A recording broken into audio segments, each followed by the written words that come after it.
Propos introductifs de Monsieur Mokhtar Ouane. Premier ministre, chef du gouvernement. Madame, Messieurs les ministres. Madame, Messieurs les présidents de partis et groupements politiques. Mesdames, Messieurs les représentants des centrales syndicales. Mesdames, Messieurs les représentants des organisations de la société civile. Messieurs les représentants des dignitaires traditionnels et autorités religieuses. Mesdames, Messieurs. C'est avec un plaisir renouvelé que je vous souhaite la bienvenue à cette réunion qui consacre notre commun désir d'avancer ensemble. Après celle du 11 février 2021, cette rencontre est la seconde étape que nous allons franchir en mutualisant nos idées, nos forces, nos expériences individuelles et collectives en gardant les yeux rivés sur ce que j'ai coutume d'appeler notre vaisseau amiral, le Mali. J'interprète votre présence en si grand nombre dans cette salle, au-delà de la courtoisie républicaine, comme une capacité de dépassement des appartenances politiques et, surtout, comme une conscience aiguë que nous avons tout qu'il ne saurait y avoir de réussite individuelle.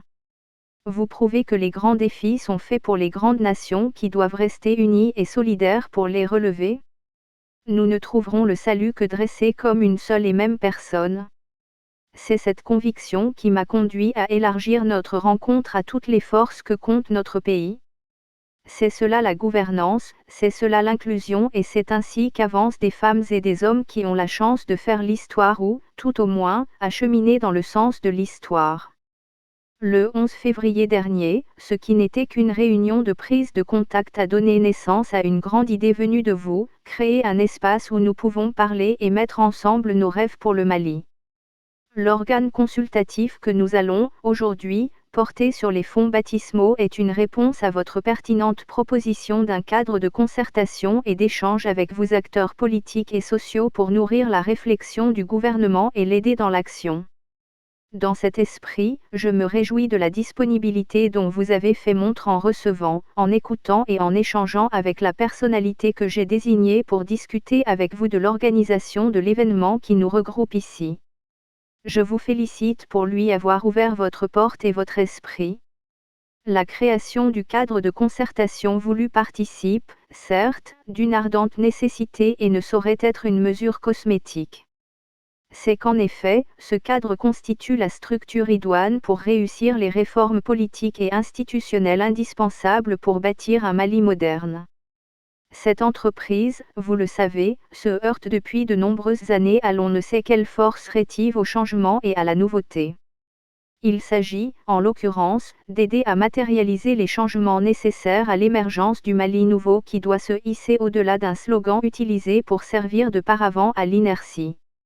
La note conceptuelle qui vous a été envoyée en même temps que la lettre vous conviant à cette réunion précise les objectifs, la composition et le fonctionnement du comité d'orientation stratégique, COS, à mettre en place et au sein duquel seront discutés les points concernant, notamment, le parachèvement du processus de réorganisation territoriale, la réforme du système électoral, l'élaboration et l'adoption d'une nouvelle constitution, la poursuite du chantier de la régionalisation.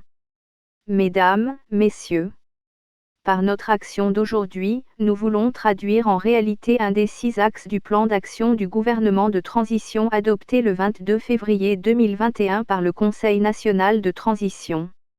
En nous retrouvant ici, nous voulons prouver le mouvement en marchant, en faisant ce que nous disons et en disant ce que nous faisons.